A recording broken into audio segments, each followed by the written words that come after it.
Well, all right, we all good? What's up, everybody? How y'all doing? It's not live enough in here. How y'all doing? Woo! All right, that's better. Well, I hope y'all been enjoying the fest so far. How has the fest been? Has it been good? Yeah, all right, cool. Um, Shout out to Move Forward Music for allowing us to be here. They've been producing and curating a dope weekend so far, so happy to be a part of this. My name is Dre Slater. I'm head of artist discovery at the Digilog. How many of you are familiar with the Digilog? All right, dope. We got a good amount of people that know, but for those that are new to the Digilog, we're a global music and tech community focused on community, music education, music careers, and artist discovery. This is actually our 10-year anniversary. Shout out to 10 years. Yeah, so we're celebrating 10 years of community. Today's panel is actually brought to you by the Digilog, and we're going to talk everything under new artist tools for building ecosystem and skills. Y'all ready for that? Yeah. Okay. I love a good, feedback, so we're good. Before we jump into that conversation, I would love to do a quick roll call in the audience and see who we have here.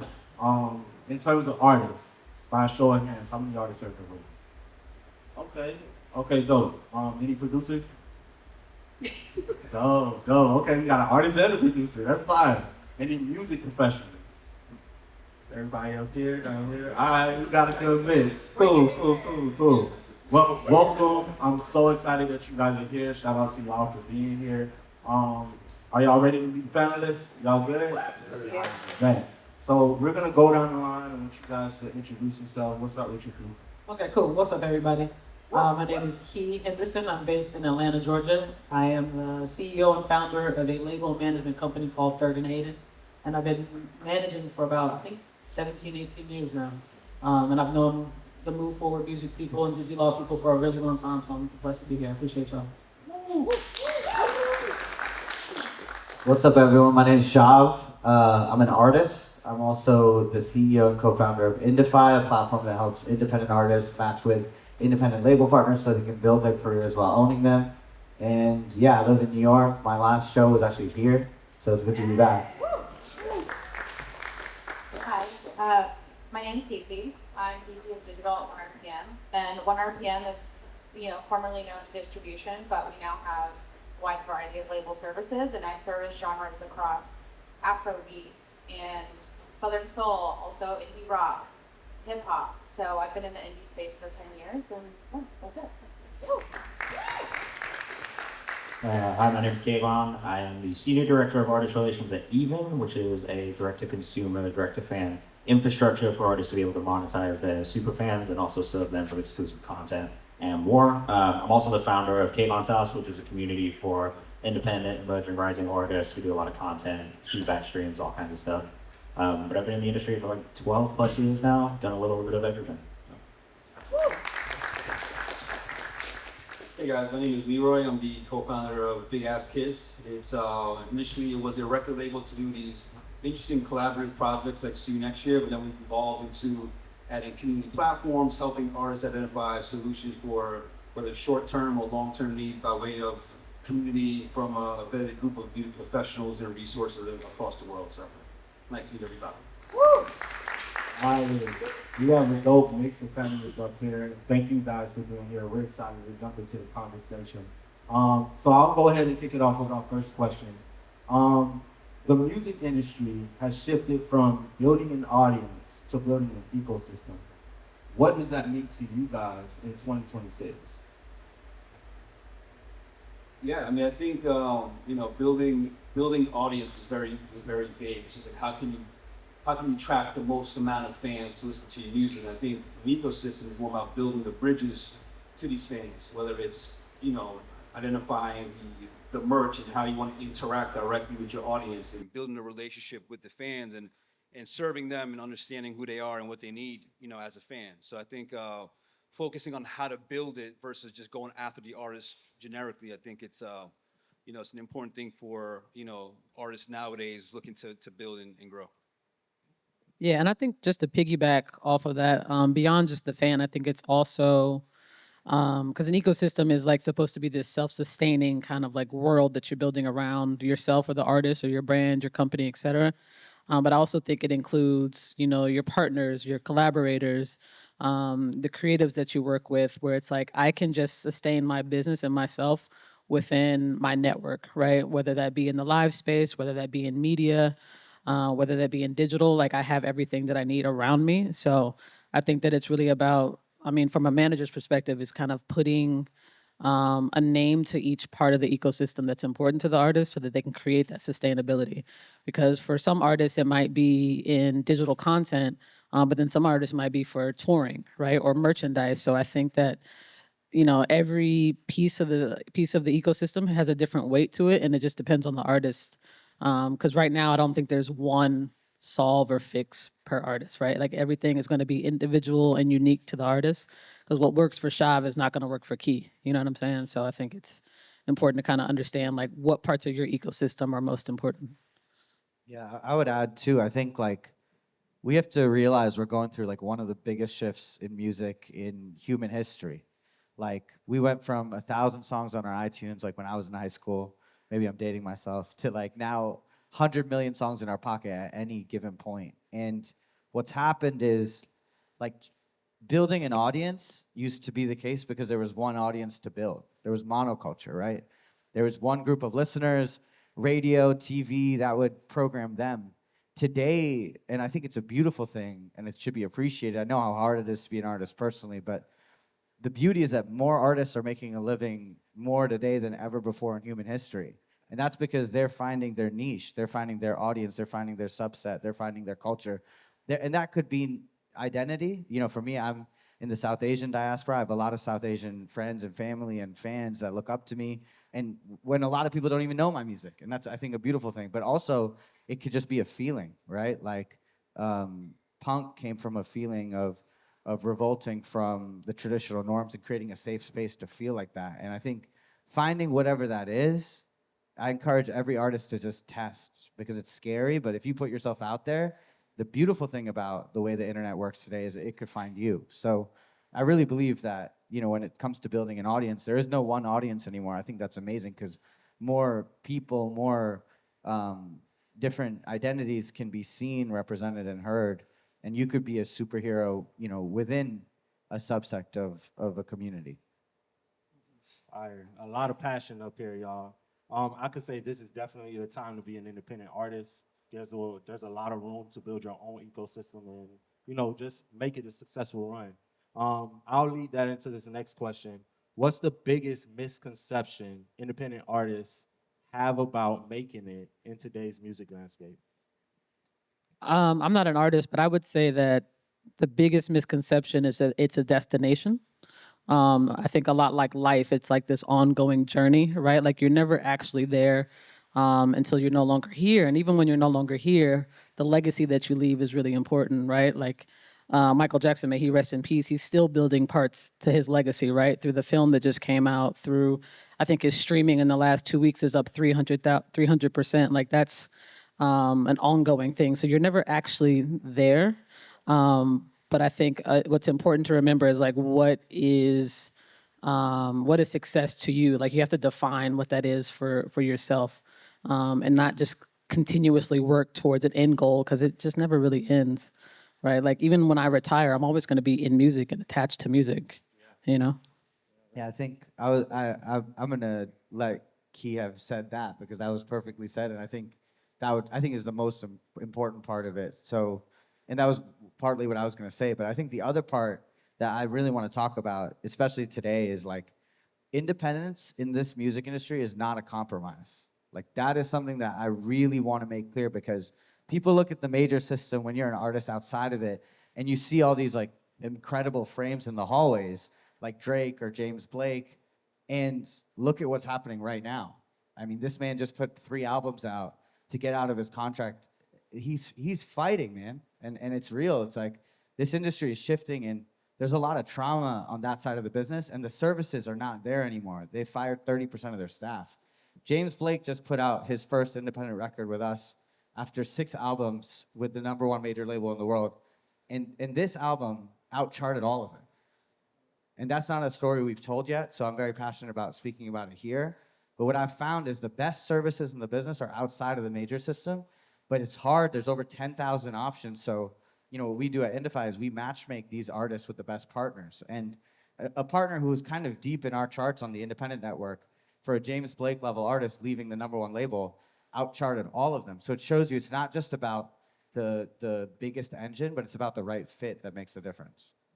I actually want to speak to that because when RPM services artists, we import artists from Nigeria and Portugal and Spain. And to talk about making it, some artists just want to be able to make a living off just music. So sometimes that is their goal. So to their point, the goalpost can always shift, but I think this is the first time where artists have been able to have choices, and being independent means having more choices. So that's something that we try to do, but I agree with them. There's never, you might see an artist booking the biggest tours, but you don't know that they're broke because touring is so expensive. So I think you have to decide that for yourself and make those choices for yourself. Yeah, I don't know this is a misconception necessarily, but I do think for a lot of artists, especially early on, it's figuring out what you want out of this. You know what I mean? And I would agree with Key in that sense of like figuring out what success looks like to you. I think the misconception a lot of artists have is that like success in this industry is being a Drake or is being a Rihanna or someone like that, right? And that's not necessarily the case for a lot of artists. There's a lot of artists who have sustainable lives, who can live off music, who can tour, who can have audiences and fan bases that they interact with, who love their music, and can do it without being a superstar. You know what I mean? So I think that's probably what I would advise is just like, like figure out what you want out of this. There's a lot of compromise, a lot of sacrifice that comes with being a superstar as well. So if you want to have life, like a normal life or somewhat normal life, think about what you actually want out of this industry. Yeah, and just to add to that, I mean, you don't need 1 million fans to have a successful career. You can have, a core group of fans that you're super serving and really building that relationship with. And these are the fans that are going to support you through your music, through your shows, through your merch, through your live activations, all of the things. And you keep building around that, you can have a really solid career without having to feel the intimidating task of trying to have the most fans in the world. Like you can have a solid career by building organically through a short approach to building community. Or having to constantly recoup. Yeah. And sorry, you didn't ask this, but I think for the aspiring managers in the room, like also defining what success looks like for you. Because at one point for me, I thought it was like having a lot of money and being able to travel and see the world. But what I realized like through my career is like I'm actually just really happy being able to go to bed at night, knowing that I did right by people and treated people right and people have respect for me. So I think even as a manager, like defining that in your journey is like really important as well. Like who you attach yourself to, who you work with every single day, like that's important, that matters. Because these are relationships at the end of the day. Like if I was managing Shav, like we go together, right? Like his life is my life and vice versa. So I need to feel good about working with somebody, you know what I mean? So I think as the young managers in the room, like define that early as possible so that you're not just kind of going with the flow and you end up somewhere that you didn't know that you were going to end up. Does that make sense? Yeah, no, I love that. Y'all give that a round of applause. So there was a lot of things that were mentioned about, creating a sustainable artist business in today's music landscape. I kind of want to shift a bit and talk about how should artists think about ownership when they're still early in their careers? I think it depends on what they want. You know what I mean? Like, I think it comes back to that. Like, if you are somebody who is looking to get a marketing budget or an advance, you are going to give up some sort of ownership in return for that. Same thing if you want a major label deal or an indie label deal, there is going to be some compromise. So I think if you want to maintain and retain ownership, it's figuring out how to monetize and earn and build that infrastructure around yourself first and foremost. But I do think it comes back to like, what do you want as an artist? Like, what kind of situation do you want to be in? And understanding and educating yourself on what those different situations are and can be. But I mean, Indify, there's so many different options of like things you can do and ways you can build this business that I think it kind of just comes down to figuring out like what the options are for you where you're at and making an educated decision on whether or not that feels like the best fit for you, either in the short term or the long term, because there's going to be a mixture of both. Yeah, I mean, you have to do what you got to do to build leverage over time. I think leverage is your friend. Like if you can sacrifice, if you have to sacrifice in the beginning to get to that point, that might be the exchange of the way to get there, right? And you know, it's always best to retain as much ownership as you can, for as long as you can. But sometimes you have to give up a little bit, like Kevon was saying, give up a little bit to get to that next phase. And then once you start making that momentum and getting that leverage, then you have the negotiation powers to start looking for the terms that make the most sense for you. That's why platforms like Indify allow you to be more strategic in that way to make the deals that make the most sense for you. Yeah, I think the irony of today is like, and this is something to understand for every artist manager in the room, is like ownership is a given. Like perpetuity deals, you should not be doing that today. I'm just being very honest, because even major labels like Interscope is doing 80-20 distro deals. Atlantic is doing licenses. Ownership deals are almost like out of the question. But I will say it's funny because I say this as I'm still an emerging artist. I have 15 million streams. I have, you know, a decent audience, but I'm still definitely rising. And I don't have all of that leverage. And I say that humbly, and it keeps me humble in this position to be an artist. And I always want to make sure I relate, because I think that's where the understanding comes from. But the reality is, like, I think now that ownership is a given, and I think everybody on this panel who I've known for many, many years has contributed to moving the market towards that place. I'm very grateful for them.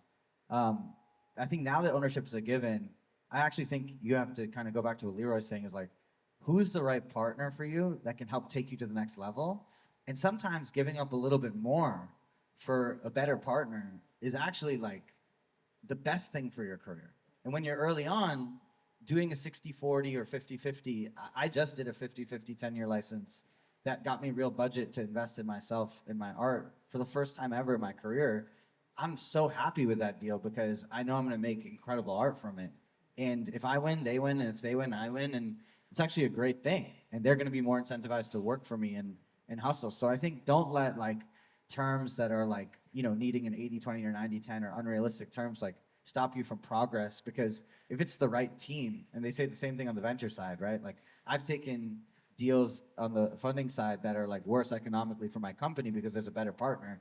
And I'm so grateful 10 years in that I did that, you know? So I think finding that right partner is everything. That's obviously what we do. But what I love about this stage is like, you know, Leroy on the artist side with See You Next Year, they just had a crazy release. Give it up for them, because, dude, that project is like the XXL of today, and it's with Pigeons, and all of the best artists in class are being curated by them and coming together. That was a deal through Indify. 1RPM is a partner through Indify. Key has been on Indify since day one, and I think with Even, you're adding revenue from outside the record business. I think it's an important part of the ecosystem of independence, and there's a lot of options. So knowing it and finding the right partner is like everything.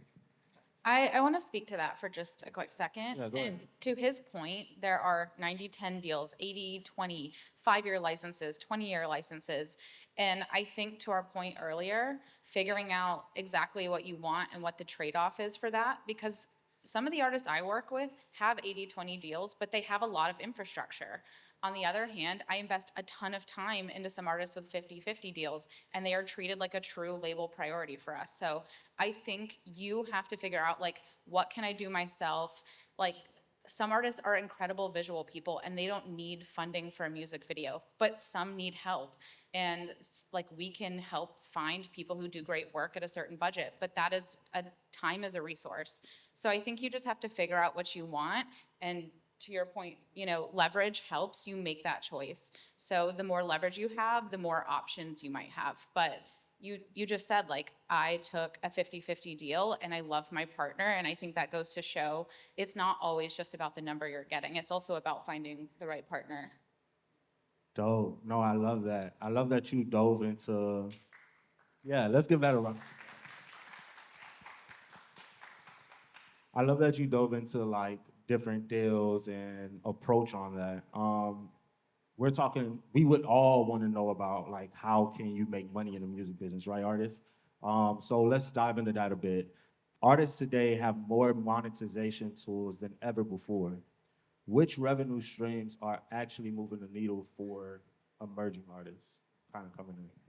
I mean, I can speak to our label in this current moment. Third and Hayden is making its most money from physical sales. So through vinyl, through tapes, through CDs, like and straight off Bandcamp and or even. We have we have a band that we signed from DC called April and Vista, and they've been building this Bandcamp audience for years, just releasing singles, EPs, like everything that they've done. They've used Bandcamp as kind of their centralized network to communicate to their fans, and they're selling like 10 to 15 vinyl a week, which is really awesome in comparison to streaming, which we may not see real return for several months or even like a couple of years, So I think in this current moment for us, physical is most important. Love that. I have an obvious bias, just being on the even team, but I do think the direct-to-consumer and direct-to-fan strategy of either pre-release, post-release, whatever it is, like exclusivity, giving access to fans and making them feel like they're a part of the rollout. To me, I was on the distro side before this as well, and I think like it's night and day when I look at the numbers on the back end of how artists are earning, even at a small level, right? Like I'm talking artists who are under 1,000 monthly listeners making their first like $400 or $300. Like they're not even going to get that from Spotify. You know what I mean? If they're not hitting a certain amount of streams. So for me, obvious bias, of course. This is not a plug for the company. But I do think that is where I'm seeing artists earn the most, right? Is figuring out how to give their fans incentive to actually support them. And I've been really surprised and shocked at seeing just how many fans want to support their artists beyond whatever the minimum or suggested price for whatever the thing they're selling is. We're seeing like 43% of fans spend more than the suggested price just to support artists they love. So I think it comes back to that community part, but obviously, a bit of a bias, but take it with a pinch of salt. Yeah, like I think that's well said. And talking about the physical side, when I did my show here, I introduced a concept which is on my Instagram in 16 pages. It's like almost like an academic paper that is not built for the algorithm, but it's pretty boy Shav if you're interested. And I did something called the demonstration. And to promote my last song, I basically I had a song called Blue Jeans, and I got all my South Asian friends who, some of them have played Coachella, some of them have media accounts that have broken artist after artist, like really cool South Asian friends in New York. And I put them in denim and printed pretty jeans on them. This is Pretty Boxing Club is next. But I ended up playing it for 500 people and in the streets of New York in a pink car for 500 people in LES, selling out jeans at Orchard Street at La Paire, which is an amazing brand. And I realized firsthand, I was like, when you mobilize a community and you have something that's like fun and that, they can get behind, like everybody wanted pretty jeans. Leroy still asks me for pretty jeans to this day. You know what I mean? Because it meant something, right? And it had a feeling and it became bigger than the music. And then actually when I was in the car, my mic cut out because we put I bought a generator that morning from like Home Depot and like we wired it up and everyone was singing the words to the song. And I was like, oh, this works. And you have like today, there's so many artists. I think it is important to recognize it's even though there's more artists making a living than ever before, it's more competitive than it's ever been. So taking a step back, finding your intention, thinking about how you can do something creatively and out of the box, I think it can really pay off, especially when you tap into your community. And that all goes to say on the monetization level, like don't sleep on physical. Like Geese is a band that has 1.5 million monthly listeners. Obviously, that's great, like an incredible outcome. But they're selling 2 nights out at Forest Hills. That's 28,000 tickets. That's crazy. Like when you think about the divide, because there's some artists with 10 million monthlies that can't do, elsewhere or whatever. So it's like I think building that real audience first, it lasts. And if you can monetize physical on the way up until the streaming makes the impact. Then when streaming hits, you have an incredible business. So yeah, I think vinyl sales are up crazy. And I think having more ingenuity of physical products at an earlier stage as an artist, I think is really, really key too. I'll just say from streaming, it depends on the genre because certain platforms pay more and certain fans listening to certain platforms and certain genres will make more money depending on, like an indie rock fan probably leans more towards Spotify. A hip hop listener might, they might listen to Tidal or Apple. So that might weigh more heavily in that genre. So that's also something to consider on the streaming side. And by region, by the way, too. And by region. Hugely different by region, yeah. Yeah, and I would just add really quickly on the vinyl tip, because vinyl used to be really expensive to produce, but now there's all these partners that have made it the barrier to entry to buying or to producing vinyl like more affordable and more accessible. So like Bandcamp offers some options for you to like press up 100 vinyl, Untitled and Brackets. They offer vinyl as well. I know at some point people are like, well, how am I going to afford to press up vinyl? But there are partners now that can, make it feasible for you to actually have vinyl at your shows, have vinyl online. I think that's important to note as well. You don't have to go through, a big distributor or a big company to have vinyl as well. That's real. I was just going to add one. I mean, one of the areas we didn't really touch on too, just brands revenue. I think just by building unique experiences. I know when we did Smino's rollout, the Love for Rent, we basically turned LA into St. Louis for a weekend, and we were really intentional about the detail. We flew pizzas out from St. Louis, and it was a really incredible moment that when you present these kinds of unique experiences, brands want to attach themselves because they want to align with your audience. So if you're intentional about world building, you can attract certain brands that can generate revenue for you as well. Yeah, that's what the real money's at. I'm not gonna lie. I used to do branded content when I was at Genius before I started Even. That was the same thing. It was like the brands will literally give you so much more money than anything else. So think about brand safety on your socials. If that's something you're interested about, just make sure you're not putting stuff out there that is gonna get you banned from working with brands, because there is definitely things that they look for, and if they see immediately, they'll be like, no, we can't work with that. It's not brand safe. Yeah, Leroy, I'm gonna go back to you really quickly. I like to talk about the financial literacy tool for artists. You recently introduced programming and integrating Bitcoin. Let's talk about how to approach and think about building wealth from the revenue they are generating. Wow, this is I went down the rabbit hole, over the last few years, and just, it's one of those things that once you understand what's going on with the economy and the financial system, you start to understand things about inflation and how the value of the dollar is decreasing over time. It's not that things are getting more expensive, it's just that the value of the dollar is decreasing, devaluing. So understanding ways to build wealth through your earnings, I think is one of the things that I wanted to introduce to not just artists, but just people and music professionals in the industry is, you don't necessarily need to have a lot of money to even start, right? I think it's sitting on cash, fiat currency that's being devalued over time, looking to put their earnings into different kinds of assets that appreciate over time. So it was one of the things that we're introducing this year is to educate, the artists about things that we weren't necessarily taught growing up or in school about money and how money works and how to really, convert certain kind of earnings into assets that are appreciating faster than, what's the word I was, inflation, sorry. But yeah, that's one of the things that we're looking to teach is how to preserve and convert fiat into assets that grow. Love that. Kayvon, I'm gonna turn to you really quickly. You've obviously built a real infrastructure across your time at Genius. You also have your own community, Kayvon's House, and now you're senior director of artist relations at Even. How, or for emerging artists, what is the most effective way to build in a real fan ecosystem that creates a strong foundation for long-term growth?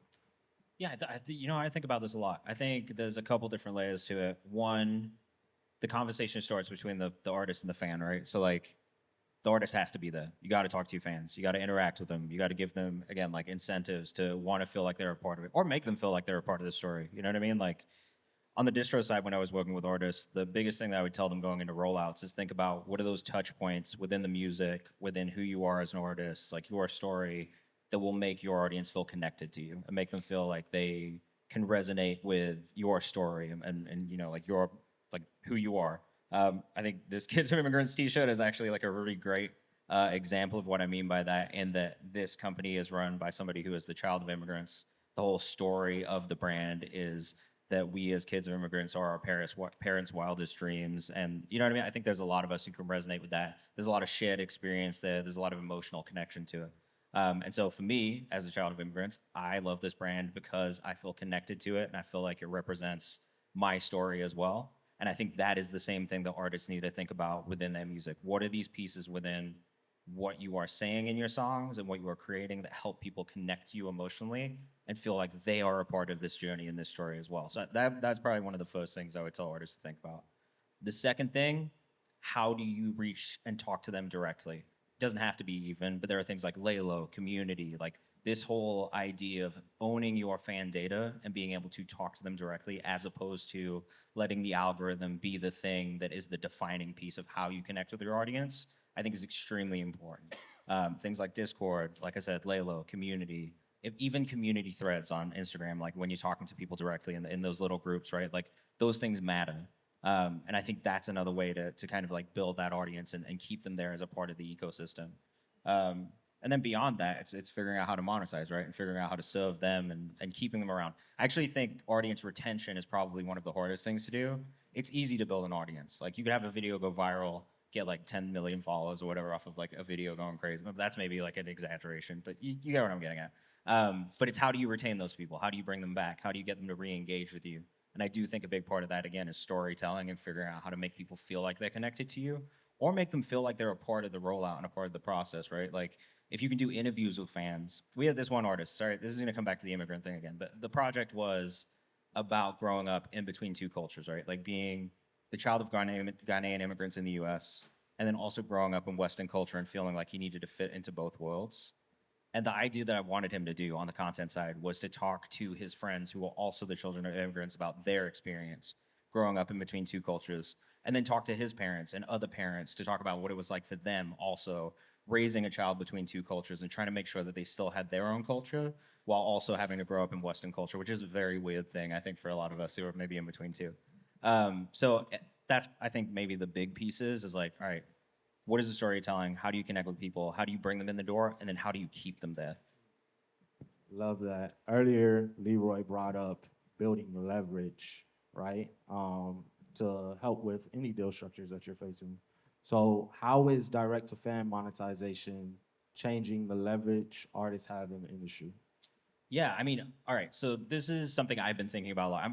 For context, I'm 4 weeks into this job, so like this is like a very new thing for me to be thinking about. But it has consumed my mind for the last 4 weeks. I think about it a lot, and I think there's a couple pieces to this. One, obviously, there's a monetization and the earning standpoint of things, right? Like you could earn substantially more than 0.03 cents, which is like roughly what it is for Spotify. And then like, you know, the other ones, like Casey was saying, do pay a little bit more depending on region and what platform it is. But like, let's say you're selling a project for $10, right? Like 3,000 streams, $1,000,000, or million streams, $3,000, not the opposite.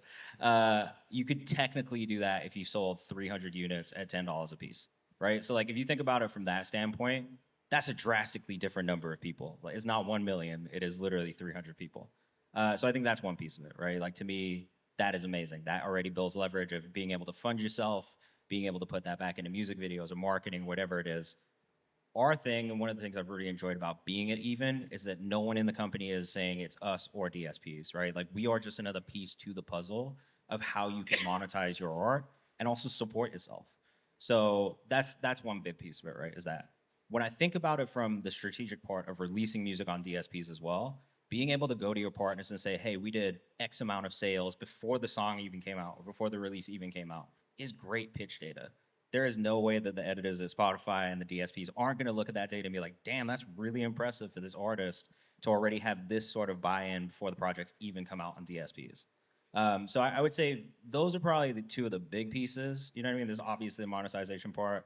The pitch part, I think, is maybe something people don't think about as much. On our side, the infrastructure part, I think, is a big piece. You know what I mean? Like we are, I would say, one of the few direct-to-consumer platforms that are really integrated into the pipes of the music industry, meaning that we report and pay out to PROs like ASCAP, BMI, CSAC, and also are tied in to being able to report to Luminate directly for charting data. But then also we pay out publishers as well. So like I think that is one of the things that you won't see from a lot of other direct-to-consumer platforms is that we are really tied into the infrastructure of the industry and can help artists kind of build that out. I think that answered the question. Yes, you killed it. All right, Shav, you've had a lot of success as an artist yourself, also alongside with James Blake, and you've also built a tool, Indify, right? Let's talk about that. Tell us about Indify a bit. Yeah, I think it kind of starts with the market, it's like, 10 years ago when I joined the music business, it was like 10 major labels and 100 stars, and that was it. That was 99% of the market share. It was Atlantic, it was Interscope, it was Columbia. It's like, which one are you going to go to? Today, not to get too complex on it, but there are aggregators like Virgin, like The Orchard, like Two Loss, like Empire, like Create, that are funding thousands, not even thousands, tens of thousands of independent labels that are out there. To give an example, there's a company called Alta, which I'm sure no one in this room has heard of. Or a couple of people. All right, shout out, bro. It's run by the former head of music at Spotify, and it's an independent label. He left to start that company. The biggest executives in the music industry are leaving. There's an exodus of the executives from the majors, just like artists, to independent companies because they're starting their own as entrepreneurs. Because guess what? They win when you win as an artist. So not only are you getting better terms, but you're getting more incentivized partners to work with you. And so in a sea of tens of thousands of independent labels, and there's one that's right for you, or a group of 30 by genre, by sound, by service type, by like filling the gaps of what you need, how are you supposed to find that partner? So at Indify today, we have 50 to 100 of the best independent labels in market, in Rolodex there, matching with thousands of artists and giving them deals. Like for example, Alta signed Channel Trace through Indify, and they partnered together, who's an incredible artist who maybe wouldn't have found that home otherwise. James started messaging partners on the platform using our directory, just like every artist should, and he found Good Boy, now is the highest charting record of his career. So, we're trying to aggregate all those options. It's hundreds today, hopefully it's thousands tomorrow, maybe one day tens of thousands, to match the best 10,000 independent artists, independent labels with the best 100,000 artists, so that you find the right home and hopefully great things happen. So that's a big part of what we're doing, and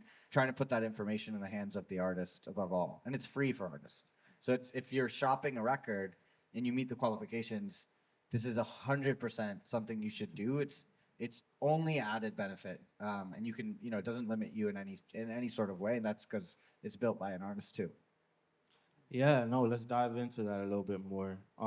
So how can emerging artists position themselves to access resources like marketing capital, distribution, strategic partnerships, investments, while still maintaining independence? Yeah, I think the thing about Indify is it's always been for independent artists and rising independent artists. So Anis got on there really early in his career. He built his way to 750 million streams, and the longest #1 ever in the Philippines using Indify. Saint Laurent found his partner, Thrice Cooked. He went all the way to Coachella. UG found a partner who's a 19-year-old kid in Malaysia. He has the biggest song ever on Spotify Malaysia, these results were surprising even for us. Armani White found his partner, and this is at the earliest stage. There's an asset on the Indify social page where you can see the exact date of the partnership and what the outcome was. But at the same time, they all had what I call like a spark that turned into a flame. And today we have, like I was saying, 50 to 100 of the best independent labels in market. We're very careful about who we've let on in this first batch. And that means that, you can't service 1 million artists. So we have certain qualifications, but that are still, again, designed and geared for rising artists. That's who these independent labels want to support. But if you can get to that 50,000 monthly listener mark, if you can get some traction on short form content, these partners will bite and want to invest. And I think the #1 thing that's like, the irony is that like, and the beauty is that like today's market is coming back to like real heart and intention. Like what you give is what you get. And so if you're an artist and you have an incredible story, I'm still learning this today, but you haven't told it yet, that still comes back to you, and I say that because it's on me. And I have all my friends, they're like screaming at me. They're like, you got the best music, you got an incredible story, and you haven't told it publicly out of that fear. So I think my biggest advice, and I relate, so I share it, is like, whatever you can do to just jump in the cold water and like do the cold plunge and just give yourself out publicly and get over the embarrassment of it, but just be vulnerable. I promise you it's going to be worth it, because if it's not that video, it's going to be that process that gets you to the videos where you start to find your community and people who resonate with you, and nothing feels better. And when that starts to happen, we'll probably find you. We're very good at it. We've been doing that for 10 years, but you can definitely find us. Thank you for that. Amazing. Casey, let's talk from the distribution standpoint on the marketing side. You've helped shape campaigns around artists like Taylor Acorn against the current while building digital strategies for the division at 1 RPM. Um, as someone redefining artist development through digital infrastructure, how has distribution evolved from simply delivering music to becoming a true strategic growth partner as an artist for artists? Yeah, so I started 1 RPM 7 years ago. And when I started, our main service was pitching to DSPs. And at that time, it was a completely different world. I think New Music Friday was still kind of like the golden, that's like what people wanted. And even right before that, they told me stories of pitching to Spotify and no one really caring. And then obviously it's since shifted, and all of the partners have done a really great job at just like navigating culture. But from a digital standpoint, like my department has only existed for 3 years within 1 RPM. So a lot of our marketing was all centered around project managers.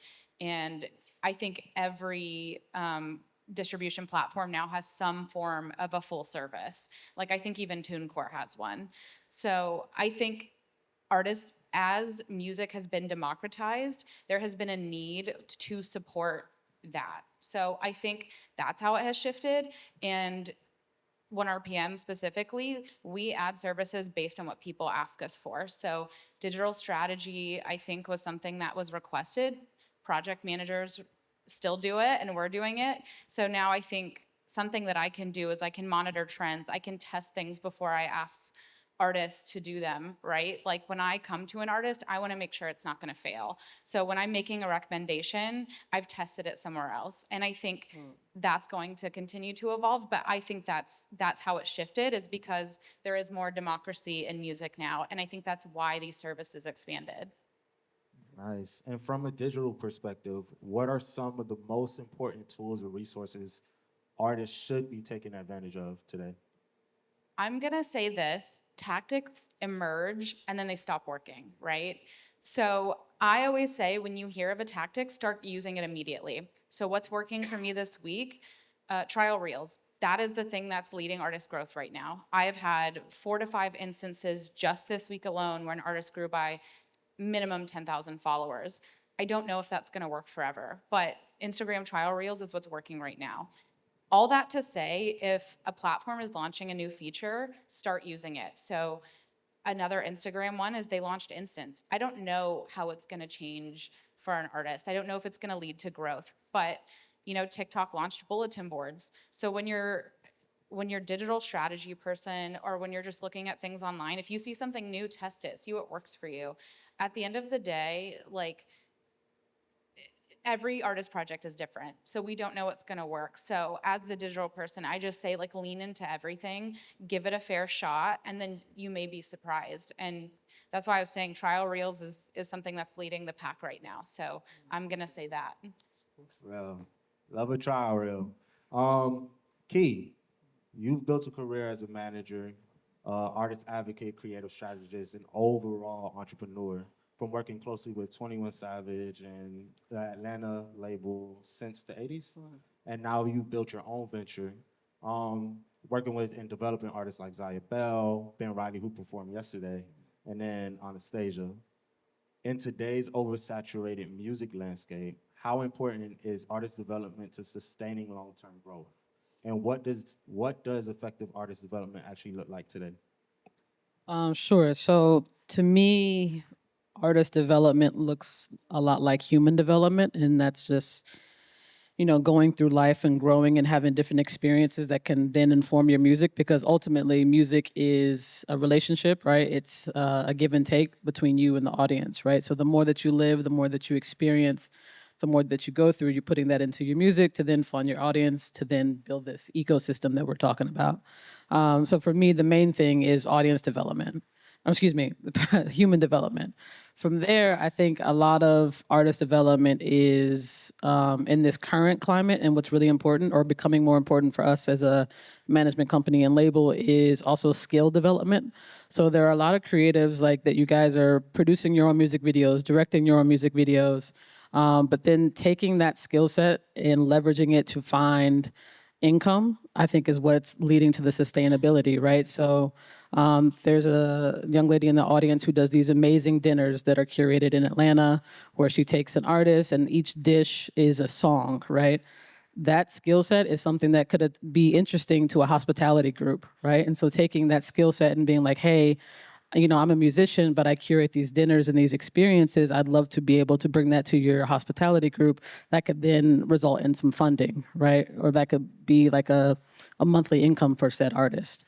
So I think it beyond just like thinking kind of in this music bubble is also taking your skill sets and applying them to create that sustainability, whether that be through brand partnerships, companies that have the money that are looking for like authentically reaching people probably need your skill set inside their building. So it's almost like becoming your own self-sustaining agency of sorts. Like beyond the music, what can you do, whether it be creative direction, music video direction, short films, producing, curating, like taking those skill sets and like applying them somewhere to get the funding, to then take that funding and put it into your music.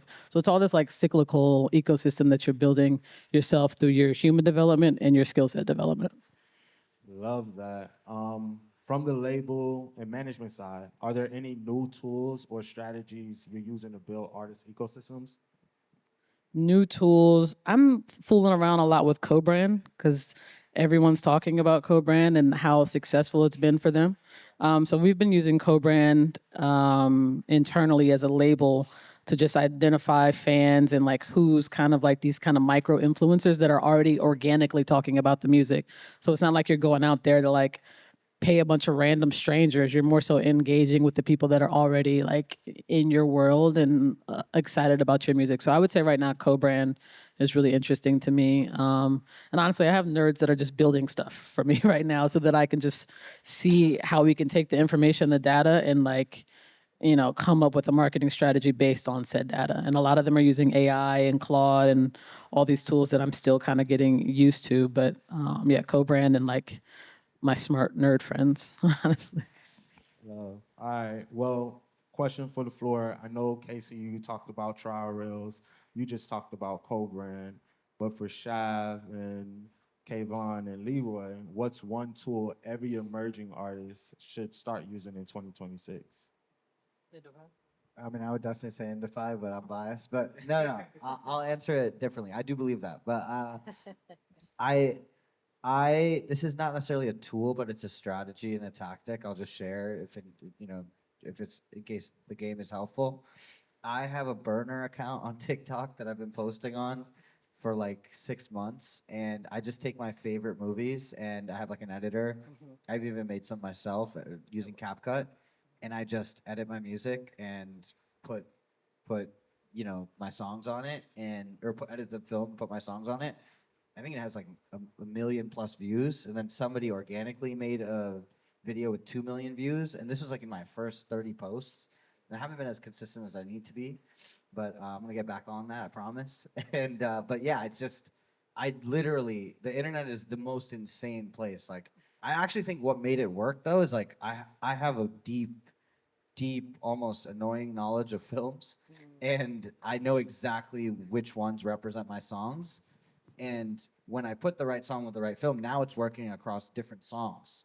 And I'm starting to now scale the campaign and put money into digital and hire a person around it. But like, it all started with me being like, I don't know if I can curse, but just being like, I fuck with this, And like, I made these movies, put them to my songs. It's almost like the syncs I wish happened. I'm gonna make another burner called that. But like that I think is like, it's whatever you want in this day and age when it comes to media. There's billions of dollars, trillions of dollars of media out there, and there's your music. And like you're going to film music videos and try to bring people to it, but you can also just use that and put it on your songs and give it to the world. And if it's authentic, you'll find your people. Like I love the OK Pretty community. That's me out in my burner, but I really like, I feel a connection with them because they like the same movies that I like. They like the same sounds, and I've built something that like, though an edit page wouldn't feel like intrinsically creative, I feel like I've made an artistic page that's touching people, and I think that I'm proud of. You know, and a word that James and others kind of used with me that really changed my mindset was the word association. Like, I actually feel like it makes the songs bigger, and I love that. That's what they see is these incredible films with the songs. And now when you listen to it, it means something different. So what you associate with your art also can be curated intentionally, even if it is hacking a digital audience. Yeah, I mean, there's a couple of new platforms I came across that are pretty interesting. I come from before I was running BAK, I was at SOBs for many years, putting on a lot of amazing live shows in New York City. And one of the things that I wish happened back then, there were a lot of iconic shows that happened that live in your mind forever, but you can't take it home with you and listen and replay it in your headphones. So I think giving artists the ability to take a special night and turn it into a project. There's a platform called Bootleg that allows you to do that. That they record the audio from the board, they mix and master the audio for you, and offer it at the show for sale as a pre-order, and then it allows you to build catalog, and it also allows your diehard fans to also take that moment home with them for years to come to enjoy that special night. So that's another way to just build catalog and also help monetize, adding additional revenue streams to your day to day, especially when you're on the road. And another platform is called B-Side that I thought was super helpful for I come across a lot of artists who are looking to book shows. They don't have relationships with venues, and they don't really know how to route a specific tour. So what B-Side does, it allows you to announce a slew of shows on sale, and depending on how much you generate, how many tickets you sell, it identifies the right venue for you, and then you can go ahead and rent the venue with the help of B-Side to secure a tour for you. Whether it's a small run, East Coast, West Coast, it allows you to find the right size, so you're not playing in a room that's too big for you or a room that's too small. It really identifies the right venues to match your show with.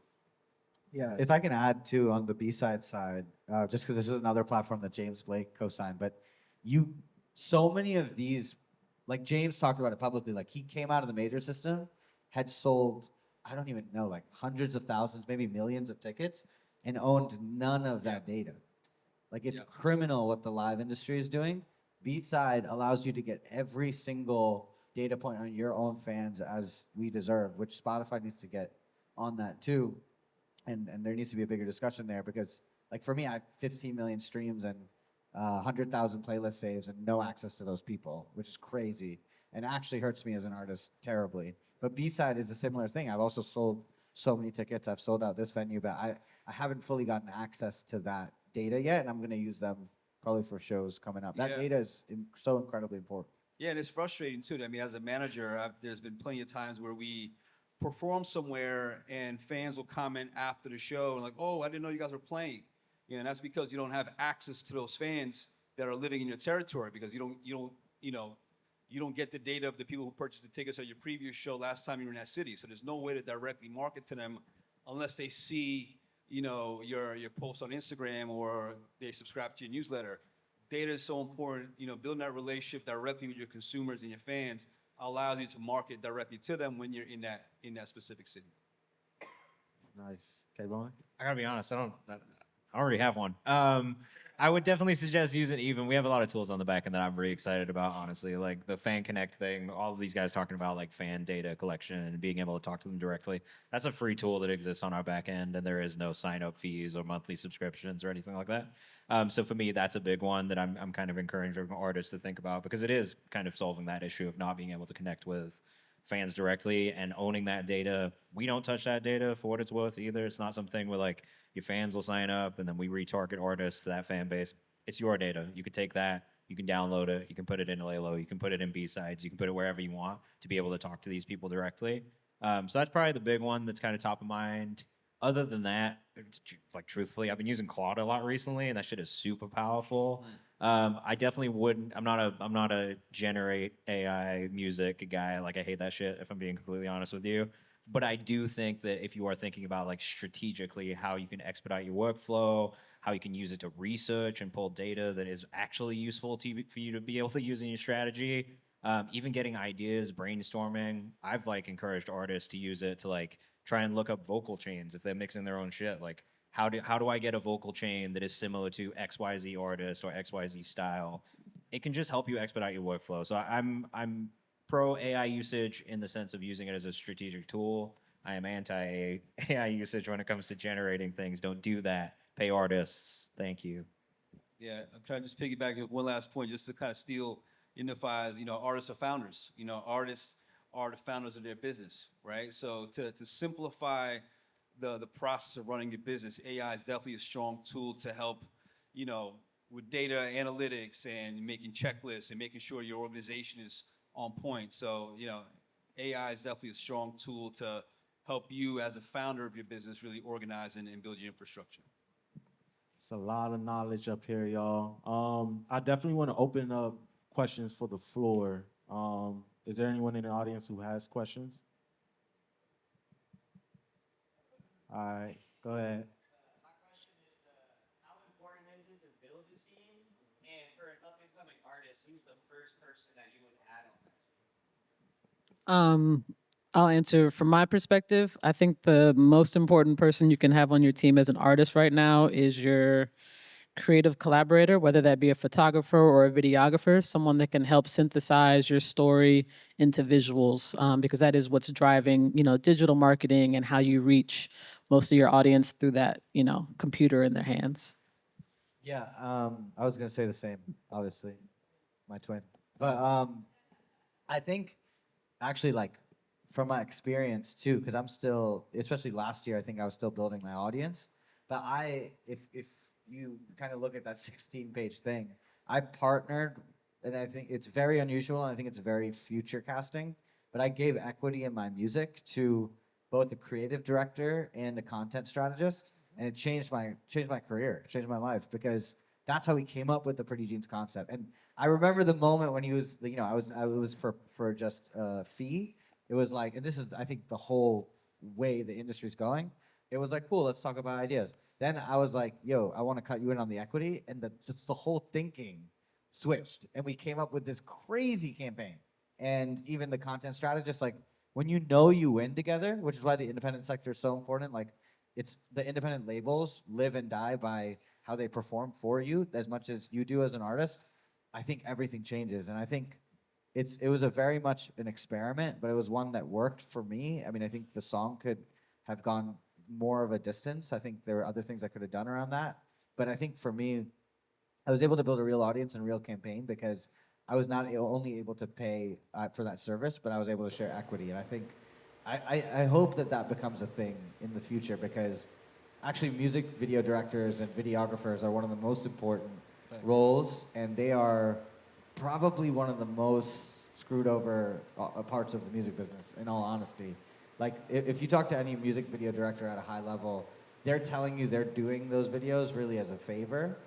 I know somebody who, for a massive video, massive artist, top charting song, I think it was a #1, got paid $6,000 for directing that. So I think, I hope that sharing an equity with creative collaborators becomes a thing. I think sadly, I think we're still a ways away. Yeah, I love that. That's sick, first and foremost. That's a really good way to do it. I think less specific, more general advice. Figure out what your weaknesses are, staff around that. You know what I mean? Like, budgets are tight, especially in the beginning. You're not gonna be able to pay for everything. I think the equity thing is a really tight way to think about it and could be a good way to approach it. But like, truthfully, figure out what your weaknesses are. Look at, like, really, like, be like harsh about it. Look in the mirror and be like, yo, like, I'm not good at this part. You know what I mean? And figure out how to staff around those things. I think a lot of artists think they need a manager first and foremost, but like, truthfully, you don't need a manager until there's something to manage. So if you can do all that shit for yourself, like, especially in the beginning, do as much as you can. It's not only gonna make you a stronger professional in dealing with other people in different areas when you understand what it is that they actually bring to the table, but it would also help you with your skill set, you know what I mean? And like he was saying, if you can figure out how to monetize that skill set as well, then you have another income stream that'll help you actually fund this stuff, stay independent and maintain control. So that'd be my biggest advice, is just really like look in the mirror and be like, yo, like, I'm not great at this part. Yeah, just really quickly, just to close it. What Leroy and Indify, like, they stand on is artists being founders. Like, when you think of yourself as a business, it's just like me as a CEO. My weaknesses are very specific, right? I am sometimes very awkward in rooms and not very like approachable. So everybody on my team is incredibly friendly, incredibly smart. They walk into a room and they make a friend out of everyone, because I recognize that as one of my own weaknesses. So even as a manager, when you're building your own internal team, is realizing like, okay, what are my strengths? What are my weaknesses? What am I good at? What do I love doing? What do I hate doing? Okay, let me find the people around me that love doing that particular thing, because that's only going to make you a stronger team as well. Nice. Let's go. Is there another mic? Stand right up. So That was literally amazing. that was the best thing I've seen all day. Yeah, so my question was in reference to when you're first starting out making music, and how you're partnering up with other individuals. Do you go about actually having contracts with these people that you're working with, or are you just trusting in good judgment that they'll show up? Best answered by an artist. I'm happy to. Yeah, I mean, it could be both. You know, I think there's got to be a trust. There's got to be a trust factor before you jump in and doing business with anyone, right? I think it starts with trying and finding out this chemistry before agreeing to something longer term. But once you start building that kind of repertoire, then yes, I think having an agreement that really defines what the deliverable is, because you don't want that confusion at the end with the miscommunication, thinking you're going to get one thing and that person thinking they're delivering what you asked for. So the agreement is also more to identify and determine what the deliverables are, what you're looking for. Yeah. That's right. You good? Yeah, go. Okay, sorry. Yeah, I always say dream big and start small. Like, I think sometimes if you build the business around the big dream and it doesn't manifest, and I'm talking specifically about contracts, like you do a contract like it's expected to be this big thing, you might be paying for that later. So my thing, like even when I did that, I was sharing with somebody who I'd worked with for a year already. And I knew the chemistry and we'd started to build, and I'm like, and also like the other thing to note in the music business is like the stakes are way lower than they used to be. Like it used to be, a contract used to be 5 albums, 85% lifetime ownership of copyright. So you're like, these artists that are getting out of these deals, why they're so frustrated is they've been in for, like James was in for 13 years. That's crazy, dude. Like I don't even know what I'm gonna have for lunch tomorrow, let alone like 13 years from now. And to be locked into that is insane. But when you're doing a song and you're doing a license and you're doing it for like, you know, a small percentage, I think that's like a bite-sized risk. I think that's still a small jump. And it's something that's like almost like a much, much lower risk. So I think just, you know, starting small, I like to like, even with teams, when you're interviewing them for a label, like, you know, ask them for case studies, ask them how they work with other artists, ask them what they would do for you, maybe ask for some favors, maybe they actually pull some strings, and if they're interested at the on-site, they're gonna be interested when you get cooking. So I always like to test my partners, like before we work with them. This is kind of a jump back to a previous question about tools that we use, but I think if you are thinking about contracting, especially at like an independent level, check out clearnote.ai, started by Cameron Society, who's also on the Good Boy Records team. Yeah. Amazing thing for you to be able to like build contracts. Yeah, Clearnote, CLEARNOTE.ai. Yeah, shout out to Cameron, bro. He's a beast. Nice. We have room for one more question. All the way in the back, you had your hand up. In the blue.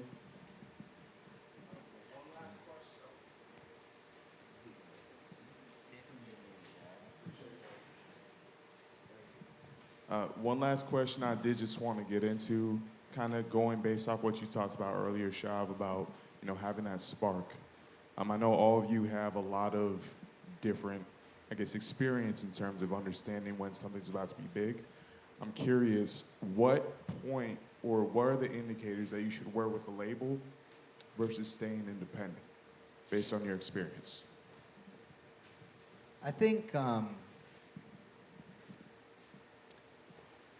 when you find consistency, like I think you spoke really well about it. Like, I feel like virality has become so democratized that like probably everyone in this room has been viral to some extent on some video, right? I think if you can consistently show traction that converts into, that it has any signals of converting into streaming traction, not only is that a good time to start thinking about the pieces of the puzzle around it to amplify that, but also you're gonna get hit up. And it's funny, like a VC told me, we're about to go out for a bigger raise for Indify, and keeping control is really important to me, which I love that in music now, keeping control is becoming almost standard. But he was like, I was like, how do you know when you're ready? And he was like, man, these guys know. Like they'll start hitting you up, and it started to happen for us. And I think as an artist today, when you're consistent about it, and you start to actually get hit up by those partners, that's when you know you also are gonna have the leverage to get something that's meaningful. So I think when there's a consistency, and I think actually at the root of the consistency, for if it's helpful for anyone here, is like intention. Like I think you can start blowing up for the wrong reasons or start blowing up for things that actually don't reflect your artist career. When you start to find who you are and you start to find who wants to hear about who you are, and that starts to pick up, that's a great time to invest. I don't know that there is like a perfect answer for this because every artist's journey is different, right? So like everybody's moment is a different moment. I think again it kind of comes back to identifying what it is you actually need in that time period. I think it's how the partner feels and if it's the right partner, and I think more than anything, is it the right deal? You know what I mean? And what it comes down to on paper, like when I look at this offer and I look at this contract, does this reflect how I feel about what I want from my career in the next like 3 years, 2 projects, 3 projects, whatever it is, right? Like I think you need to look at each of those conversations and each of those moments individually, because some artists will go in a little bit earlier and it ends up being the best decision they've ever made. Some will go in a little later and it's the best decision they've ever made. The opposite is true as well. You know what I mean? So I think more than anything, what I would encourage artists is to not brush into it because somebody is blinding you with the glamour of what it could be or the beauty of what it could be. At the end of the day, if I'm being really real, most A&Rs are going to tell you exactly what you want to hear to get you in the door. That is their job. They are there to sign you first and foremost. You know what I mean? That's what they do. So I would just keep that in mind. You know what I mean? Like try not to get blinded by like the what ifs and the promises, and really keep an eye on what's on the contract and what's in the offer, because those are the things at the end of the day that are going to kind of dictate what that situation looks like and what you get out of it. Yeah, it's the expectation too, right? It's understanding what do you expect out of this situation, you know? And also you got to remember when you're signing to a label, you're signing to the logo, you're not signing to the team. There's plenty of situations where we've signed to a major label because the team was excellent, and in 6 months half that team was let go or have gone off to work at different labels, and now you're stuck in a situation where you're not getting the resources or the support or the prioritization that you thought you were going to get going into that situation. So be mindful of that. You know, that's why I think something like a platform like Indify makes sense, because you're identifying strategic partners. You're finding the right people who are going to make a difference versus signing to a logo because of a team that may or may not be there. So be prepared to do the brunt of the work yourself with your team, create that momentum, that demand, and wherever you're going to go is going to amplify and support what you're doing versus helping start the fire. It's very difficult to find a situation that's going to do that. And also understand the strengths and weaknesses of that situation. What do they do? What are they really good at? Are they really good at, you know, collecting revenue from YouTube? Are they good at content marketing? Are they good at just A&Ring? Like, figure out what it is that you need and find the situation that's going to give you what you need from a resource standpoint. To add to that, I would also just say that, like, from the inside, I've seen so many teams, like so many artists and so many labels, they hire externally as well. They're not relying on the label team to do the work or be the ones that like push things forward. They are hiring external partners, external agencies who do amazing work to be a part of that team as well. So I would just keep that in mind too. Like if you get into a label, you get into a deal, it doesn't necessarily mean that you should just rely on those people, because if you know there's ways that you can get the most out of it, you should also be applying whatever budget you get to making sure that you're hiring the right people to work the project as well, even if it's external. Just to quickly close it out, some advice if you do have a lot of leverage, once you get to that point where you're talking about label deals, remember this word, key man clause. If the A&R that you are engaging with is like, I love this person, they understand me, they get my vision, and they're the champion within the building, what you want is a key man clause, so that if that person happens to leave within 6 months, 3 months, whatever the time period is, you can also leave your contract. if that's what you so choose to do.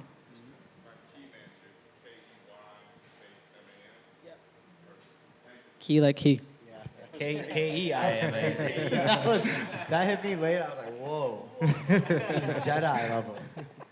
Nah, man, big shout out to our panelists. Thank you guys so much for sharing out the knowledge. It's been great. Thank you to Move Forward Music for allowing this conversation to happen. A few notes before we wrap up. The Digilog is programming Creator Camp on June 9th through the 11th during Indie Week. So artists, be on the lookout for that. We're gonna have signups on that. Also, please stay for the next panel. There's gonna be a huge discussion on accessing independent music venues. That's right after this. Other than that, thank you guys for being a great audience, and we appreciate you. Yo, give it up for Dre, too. He did a great job moderating. Hey, thank you.